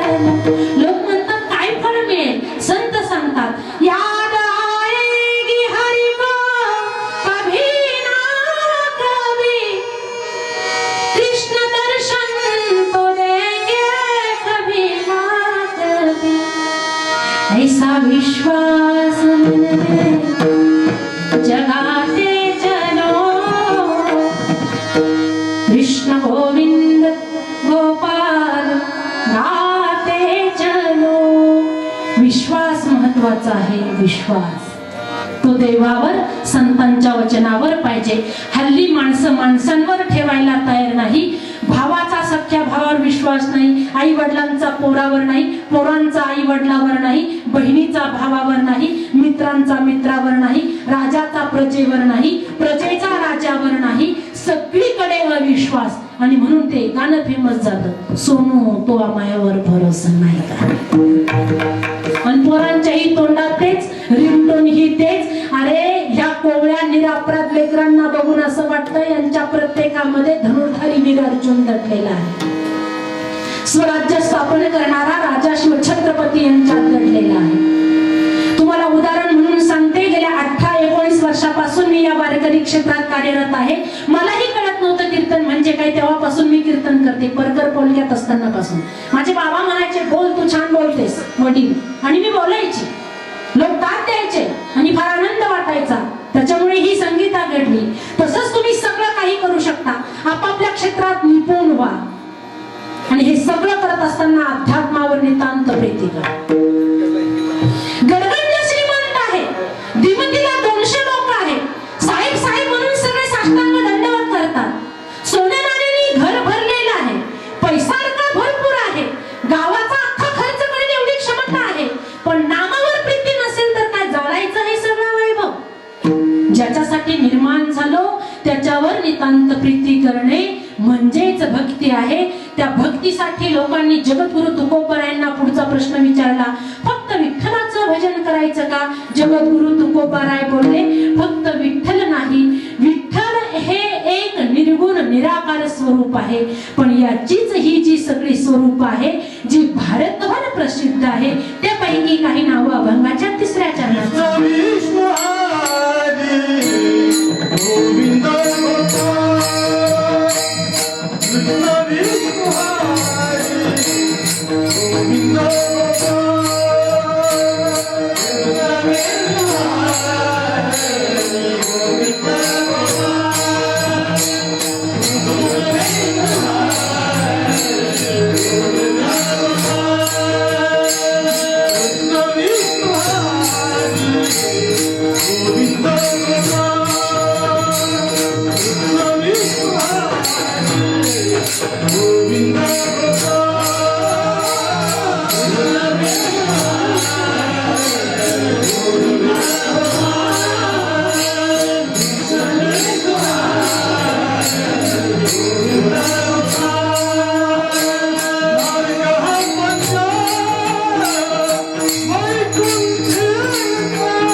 सांगितली, कृष्ण विष्णू हरी गोविंद गोपाळ, मार्ग हा प्रांजळ वैकुंठीचा. वैकुंठाचा परमपद आपल्याला प्राप्त करून घ्यायचं आहे, तर कृष्ण विष्णू हरी गोविंद गोपाळ या नामाचं स्मरण आपल्याला करावं लागेल. ज्ञानोबा ज्ञानेश्वरी मध्ये देखील या नामांच्या विषयी एका ओवीत फार गोड वर्णन करतात. राम कृष्ण हरी गोविंद या नामाचे निखळ प्रबंध, माझी आत्मचर्चा विशद उदंड गाती. हे नामावर प्रीती करणारे भक्त मला फार प्रिय वाटतात. स्वतः भगवंत सांगतात, त्याचं विवेचन ज्ञानोबा ज्ञानेश्वरीत करतात. अर्जुना तो भक्तो, तोची योगी तोची मुक्तो, तो वल्लभामी कांतो होय पडिये. म्हणून ह्या नामाचं नावाचं स्मरण आपण सदैव करावं. कृष्ण भगवंत स्वरूप, विष्णू परमात्मा स्वरूप, हरी ब्रह्मस्वरूप, गोविंद गो म्हणजे इंद्रिय, विद म्हणजे जाणणारा, गोपाळ गायी पाळणारा, यांचं स्मरण आपण करायचं. शेतकरी वर्ग आहे आपल्या या चिंचखेडा येथे. मगाशी चिंचपूर झालं होतं का बोलण्याच्या ओघात? अच्छा, बरं झालं इकडून सूचना दिली. तसंही माझ्यामुळे बदललं नसतं, घाबरू नका. औरंगाबादेचं नाव बदलण्यासाठी किती लोकांची किती वर्षापासून तळमळ आहे. संभाजीनगर करा करा करा, चुकून कणत कुठत लोक संभाजीनगर म्हणतात. आजही तोंडात येतं ते औरंगाबादच. तसं पटकन नामकरण होत नसतं, त्याला तडकदारपणा लागतो.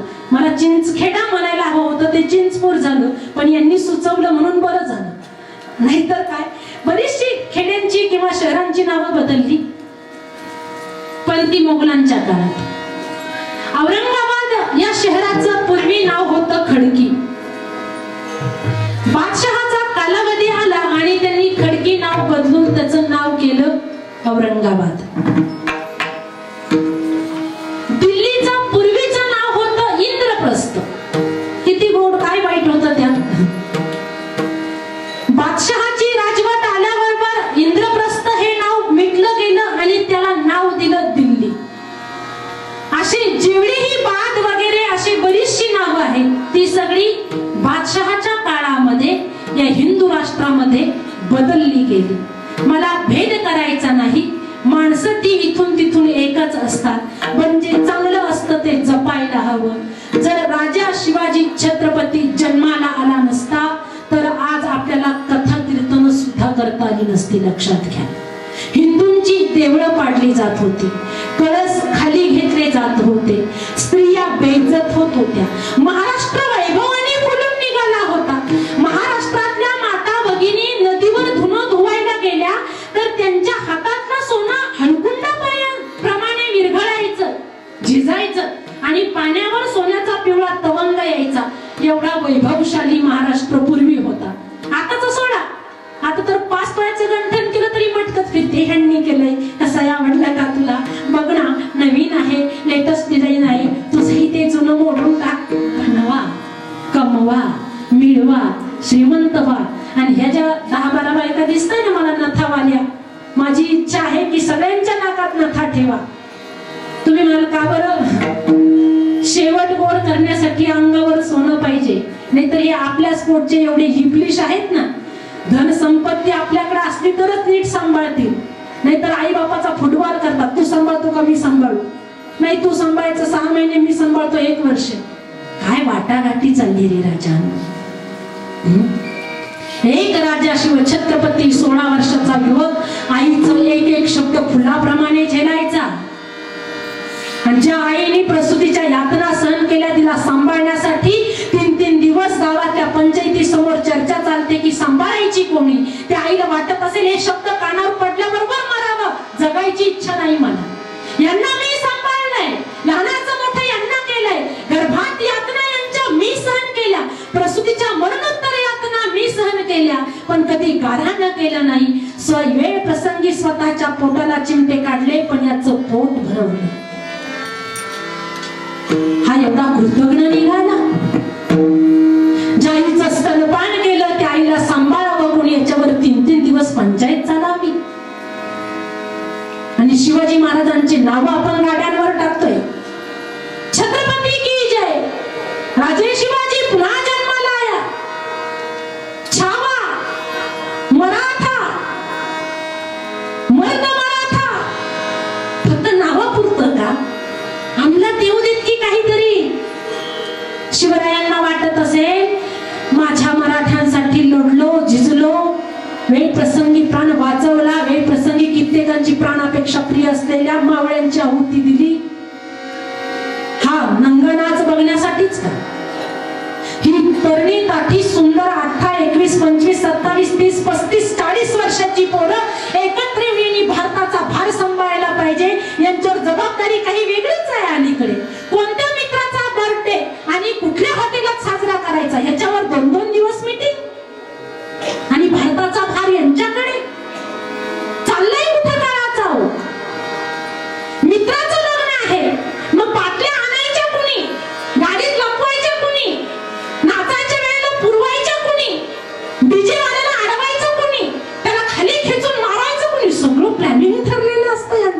शुभाचे मावळे. आणि हे 2-2 तास वरातीच्या समोर नाचतात. माय आणि बाप अँड्रॉइड हँडसेट मध्ये यांचं शूटिंग करतात. तेव्हा माय आपल्या नवऱ्याला म्हणते, पण तिचे पप्पा कसं तालात कंबर हलवतंय ना, हे जर फिल्म इंडस्ट्रीत असतं तर ऋतिक रोशन झालं असतं. काय डोक्यात घालून घेतेस दगड माय, कोणाला घडवायला निघालीस? तुमच्या हातात आहे ना सगळं. पिढी बिघडली नाही, पोरं फार टॅलेंटेड आहे. त्यांच्या समोर आतापर्यंत फक्त पोरं नाचत होते, आता म्हातारी रिटायर्ड झालेली नाचायला लागली आनंदाच्या भरात. डीजे समोर लग्न पोराचं वडबाप नाचतोय. वडबाप नाचत होता तिथपर्यंत थांबला नाही, आता वडमाई ही आपलं टॅलेंटेड दाखवायला आली. पदर खोवून हुलाला हुलाला, काय हुलाला. आणि बाप इकडून म्हणतो लुंगी डान्स कसा लुंगी डान्स. नाचायचं आहे, टॅलेंट दाखवायचं आहे. या वारकरी संप्रदायाचे पायी खवा. हरी गुण गावत नाचुंगी मैं, हरी गुण गावत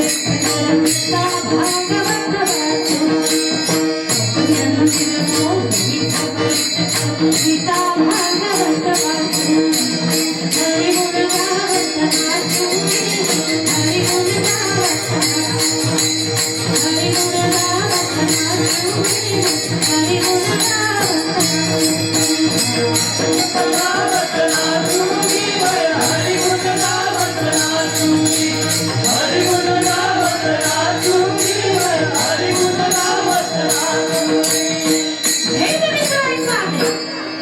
ही सगळी नामं जगद्गुरु तुकोबारायांनी सांगितली आणि जमलेल्या श्रोत्यांनी तुकोबारायांना प्रश्न विचारला, तुकाराम महाराज तुम्ही नाम कुठलं धारण करायचं कंठी हे सांगितलं, पर्यायी नावं ही सांगितली, वैकुंठीचा मार्ग या कारणाने सोपा होतो हेही आम्हाला कळलं, पण नेमका या नामाचे अधिकारी कोण? अभंगाचं चौथं.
सकळांचे येथे आहे अधिकार, कलियुगी उद्धार हरीच्या नामे, विठ्ठल विठ्ठल म्हणा वेळोवेळा, हा सुख सोहळा स्वर्गी नाही, कुणी नामस्मरण करावं. जगद्गुरु तुकोबाराय सांगतात अधिकार सगळ्यांना आहे. ब्राह्मण क्षत्रिय वैश्य शूद्र चांडाळाही अधिकार, बाळे नारी नर आदी करुणी वेशाही संतांनी नामाचा अधिकार सगळ्यांना दिला. स्त्री पुरुष लहान मुलं वृद्ध लोक तरुण सगळे नामचिंतन करू शकतात. म्हणून कुणी करावं कोण याचा अधिकारी आहे याच्यात वेळ वाया घालवू नका. आयुष्य फार कमी आहे. 100 वर्षाचं आयुष्य होतं पण आता 70च मृत्यू व्हायला लागला. हायब्रिड धान्य आपल्याला साथ देत नाही. कधी मृत्यू आपल्यावर काळ म्हणून गवसणी घालायला तयार आहे. म्हणून आता पुढे आलेला क्षण सोन्याचा करून मुखी नामस्मरण करायचं आहे. अधिकार सगळ्यांना दिला म्हणून सगळ्यांनी नामस्मरण करा. बऱ्याच वेळी बऱ्याच गावामध्ये ग्रामीण भागात आजही लोक म्हणतात स्त्रियांनी इकडे जाऊ नये, स्त्रियांनी ते करू नये, स्त्रियांना अधिकार आहे का? तर तसं काही नाही. नामस्मरण कंठात धारण करून हर एक स्त्री देवाची परमभक्त होऊ शकते. कारण जे जीवन पुरुषांचं देवाने दिलं तेच स्त्रियांचं जीवन देखील देवाने दिलंय. असं नाही पुरुषांची उत्पत्ती देवापासून झाली आणि स्त्रियांची दानवापासून झाली. सृष्टीत दोनही लोकांना निर्माण करणारा पांडुरंगच आहे ना. मग हा भेद निर्माण करू नका. सगळ्यांना सन्मान सारखा दिला आहे. सृष्टी चालवण्याचं कार्य स्त्रियांनी केलं. बऱ्याच वेळी लोकांना असं वाटतं बाई आहे ऐकावं की नाही, हा तिचा अधिकार आहे का? तर तुम्ही माझ्याही पेक्षा जास्त श्रवण करणारी आहात. बऱ्याचशा लोकांनी माझ्यापेक्षा जास्त पावसाळे बघितलेले आहे. माझ्याही पेक्षा चिंतनाला जास्त वेळ बऱ्याच पुरुषांनी दिला आहे. कारण स्त्रियांचा परमार्थ म्हणजे दोरीवरची कसरत आहे. पुरुष महाराज असले की, उदाहरण सांगते म्हणजे तुमच्याविषयी ईर्ष्या आहे असं नाही, पण पुरुष महाराज असले की बघा बायको इथे आहो रुमाल घेऊन जा, मी बाकीचं बघून घे, तो डब्बा ठेवलाय तुम्ही उचला आणि जा निघून, आल्यावर ही स्वयंपाक तयार आहे जेवून घ्या बरं, रात्री दमले असाल. हे पुरुष महाराजांचं. पण महिला महाराज असले की अवघड असतं. रडते माझे बाळ ताने समजाविता राहीना. मध्येच ते जेवायला मागतं, घरी गेल्यावर ही सगळी कामं बघावी लागतात, बाहेर निघता नाही. कितीही पहाटे गाडीत बसायचं असलं, कधी कधी मला सकाळी 6ला गाडीत बसावं लागतं, तर संध्याकाळी 9ला मी त्या गावात जाऊन उतरते. एवढा दिवसभराचा प्रवास असतो. तरी सकाळी 6ला गाडीत बसताना गॅसवरचं दूध चुकून गॅसवर न राहता ते फ्रीज मध्येच ठेवता आलं पाहिजे, जेणेकरून दुसऱ्या दिवशी आल्याबरोबर बाळाला दुकानात न जाता दूध पाजता येईल. एवढी सगळी जबाबदारी असते. म्हणून स्त्रियांनी साधा हरिपाठ जरी पाठ केला ना, जीव ओवाळून टाकेन मी त्यांच्यावर. कारण बोलणं सोपं आहे राजांनो, निभावणं फार कठीण आहे. ह्याच्या सगळ्या बारीक सारीक कामं. त्याच्यामुळे अटल बिहारी वाजपेयीच्या पासूनच स्त्रियांचं स्वप्न होतं की गृहिणीला काही महत्व नाही, आणि म्हणून नरेंद्र मोदींनी ते स्वप्न साकार केलं. त्यांच्यासाठी पुरुषांच्या पगारातला 20% भाग गृहिणी म्हणून काम करणाऱ्या बायकांच्या नावावर पडणार आहे. घाबरू नका आता तुम्ही. हे एवढी उड्या मारत होते, पुरुष आहे मी, बैल समजती का, तुझंच ऐकायचं का, बायकांनी बाईसारखं राहावं. काही तर कीर्तनात म्हणतात बाई पायातली चप्पल ती घराबाहेरच सोडायची, मग खाऊ कोण घालेल तुला? प्रश्न आहेच की. अरे बाई जर पायातली चप्पल आहे तर तिच्या पोटी जन्म घेताना लाज नाही वाटली? स्त्री म्हणजे इतरांना सुख देण्याची खाण आहे, प्रेमाचा सागर आहे, भक्तीचा आगर आहे, दुःख पचवण्याची क्षमता तिच्यात आहे. स्वतःचं लेकरू रडत असतं तेव्हा सोफ्यावर बसलेला बाप म्हणतो आवाज बंद कर, माझा फार्म चुकतोय इकडं. पण ती माय जेवत असते, स्वतःचं ताट बाजूला सारते आणि आधी लेकरू कुशीत घेते. तिला उपमा दिली तुम्ही पायातल्या चपलीची. अरे तिच्या हुंड्यावर तुमच्या 2 व्हीलर 4 व्हीलर होत आहे. तिला काय पायातली चप्पल म्हणता तुम्ही? तिच्या बापानं हुंडा दिला तेव्हा हे 40,000चं घोडं आणू शकलं वरातीत, नाहीतर ह्याच्या बापाची तीही लायकी नव्हती. आणि ती पायातली चप्पल. विचार करा, जाणवणी सर्व कीजे. स्त्रीला कमी लेखू नका. आणि परमार्थात तर नाहीच नाही. जनाबाई बोलली स्त्री जन्म म्हणून नो भावे उदास, साधू संतांचे केले जग निंदू अथवा वंदो, आम्हा काय त्याचे. पांडुरंग परमात्म्याच्या भक्तीशी आता एक रूप झाले. लोकांनी माझी निंदा केली, काय स्तुती केली, काय त्याच्या पलीकडे मी गेली. कुणी फुलं उधळा, कुणी नावं ठेवा, पण मी आता घाबरणार नाही. डोक्यावरचा पदर डोक्यावर सांभाळत आयुष्य वाया घालवणार नाही. तो मला खांद्यावर आणायचा आहे, कारण मला पंढरीची पेट गाठायची. डोहीचा पदर आला खांद्यावर, डोहीचा पदर आला खांद्यावर, डोहीचा पदर आला खांद्यावर, डोहीचा पदर आला खांद्यावर.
शेवटचा प्रश्न विचारला तुकोबारा, या सगळ्या गोष्टी कऱ्या आहे, नामकंठी धारण करा हे तुम्ही म्हणताय, हे सगळं कृत्य आम्ही करू, पण याचा मोबदला काय? अभंगाच्या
जगद्गुरु तुकोबाराय सांगतात की नामाजवळ चारही मुक्ती दाशी म्हणून कार्यरत असतात. समीपता, सलोकता, सायुज्यता, स्वरूपता या चारही मुक्ती प्राप्त करण्यासाठी वेगवेगळी कार्य राबवावी लागतात. तेव्हा या चार मुक्ती एक एक करून आपल्याला प्राप्त होत असतात. पण जगद्गुरु तुकोबाराय बोलले या चारही मुक्ती प्राप्त करण्यासाठी करण्यासाठी तुम्हाला वेगळ्या गोष्टी काही करायची आवश्यकता नाही. केवळ नामाजवळ या चारही मुक्ती दाशी म्हणून कार्यरत असतात. म्हणून एक नाम कंठी धारण करायचं आहे. आज आपल्या या चिंचखेडा गावातील सालाबाद प्रमाणे चालत आलेला अखंड हरिनाम सप्ताहाची आजच सुरुवात आहे, प्रारंभ आहे. येताना मला थोडीशी भीतीही वाटली. ती भीती म्हणजे आदरायुक्त भीती म्हणजे थरथर कापते असं नाही, पण खरंच कसं होईल. पहिला दिवस आहे, सगळे श्रोते येतील ना, ही सगळी कलावंत गुणवान मंडळी येईल ना, खरंच रंगत भरेल का. आणि मी बोललेही मिस्टरांना, त्याचबरोबर सुरेश महाराज आडव आमचे परम बंधू, जे म्हणजे आता ते घरगुती रिलेशन झालंय आमचं, नेहमी घरी येतात जातात. ते पिल्लू सुरेश मामा म्हणते लाडाणी त्यांना, तर त्यांनाही मी म्हटले की पहिलाच दिवस माझ्याकडे का देता, दुसरं कोणीतरी सांगा ना, मी नंतर येईन थोडं. तर ते म्हणाले की ताई तुम्हाला शब्द देतो, आमच्या चिंचखेड्यामध्ये पहिल्या दिवशीही तुम्हाला तीच गर्दी बघायला मिळेल जी तुम्ही 4-5व्या दिवशी अपेक्षित करताय. ती सगळ्या श्रोते माई बापांनी खरी करून दाखवली, त्याबद्दल धन्यवाद. स्वतःसाठी वाजवायच्या, स्वतःसाठी. जे वाजवल त्याला हसायचं नाही, टाळ्या वाजवायला कधीच टाळाटाळी करायची नसते. हा, तर हे कौतुक केल्याशिवाय नाही जमत. चांगल्या गोष्टींना चांगलं म्हटलंच पाहिजे. कारण मी सांगते, मी लोक प्रवाहाविरुद्धात बोलत असेल कदाचित, पण जे खरं आहे ते बोलते. चांगल्या माणसांनी श्रीमंत व्हावं, चांगल्या माणसांकडे धन दौलत यावी, चांगल्या माणसांचं कौतुक व्हावं, चांगल्या माणसांचा प्रचार प्रसार व्हावा. बरीच लोक अशा वेळी दुसऱ्याचं सहन होत नाही तेव्हा ईर्षा निर्माण करतात. म्हणतात काय करायची बोर्ड वगैरे लावून, काय करायची होल्डर लावून. हे तर सप्ताहाचा कार्यक्रम आहे, धार्मिक चांगल्या गोष्टींचा प्रचार प्रसार का होऊ नये, आणि आध्यात्मिक लोकांनी श्रीमंत का होऊ नये. झाले पाहिजे आध्यात्मिक लोक श्रीमंत. विचार माझा आहे, मान्य करावा लागेल तुम्हाला. एक जण आळंदीला गेले आणि कीर्तन शिकून अर्ध्यापेक्षा जास्त आयुष्य वाया घालवलं, आणि तरी खेडेगावात कीर्तनाला जायचं असलं तर बसच्या एसटीच्या पैशाचा पण प्रॉब्लेम येतो बऱ्याच मंडळींना. मी माझ्या डोळ्यांनी पाहिलंय माऊली, आपण आळंदीत असताना. शिकणारी ती लेकरं मधुकरी मिळाली नाही किंवा काही कारणास्तव कुणाला जाता आलं नाही, पाऊस असला तर ती वारकरी क्षेत्रातली लेकरं वडापाव खाऊन दिवस काढतात, वडापाव खाऊन. मग त्यांच्यावरच ही वेळ काय आली. ज्याच्या उलट गावातल्यानी एखाद्यानी देशीचं दुकान टाकलं किंवा पेरबारचं टाकलं, 2 वर्षामध्ये 4 चाकी गाडी, मोठा 4-5 ताळाचा मजल्याचा बंगला त्याचा होतो. मग येणारी पिढी विचार करते, महाराज बनायचं की दारूचं दुकान टाकायचं. इतकं सोपं आहे कॅल्क्युलेशन.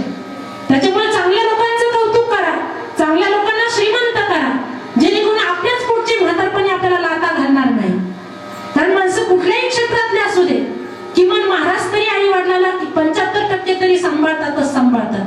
कारण सदैव त्यांच्या कानावर एकच पडलेलं असतं, माझ्या पुंडलिकरायानं आई बापाची सेवा केली म्हणून निर्गुण निराकार पांडुरंग परमात्मा सगुण साकार झाला. मी माझ्या आई बापांची सेवा केली तरच माझा परमार्थ सक्सेस होईल. किती कमी अभ्यास असू द्या, जास्त अभ्यास असू द्या.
माझे परमभाग्य सुस्वर आणि सुताली सगळी मंडळी मला आज साथीला लाभली, त्याबद्दल सर्वच कलावंत मायबापांचे मनापासून आभार. आणि भजन करू. भजन करायला कोणीही दांडी मारू नका. पुन्हा एकदा आयोजक श्रीयुत गणेश बोलधने आणि श्रीयुत संदीप बोलधने यांचे मनापासून आभार. या वर्षाचा भार तुम्ही स्वतः खांद्यावर घेतला. पांडुरंग परमात्मा आपणास दीर्घायुष्य देव, उत्तरोत्तर प्रगती होत जाओ. परमार्थिक क्षेत्रात भगवंत तुम्हाला कधी कमी पडू देणार नाही. माझ्या वतीने ज्ञानोबा तुकोबार यांच्याकडे प्रार्थना करते. ज्ञानेश्वर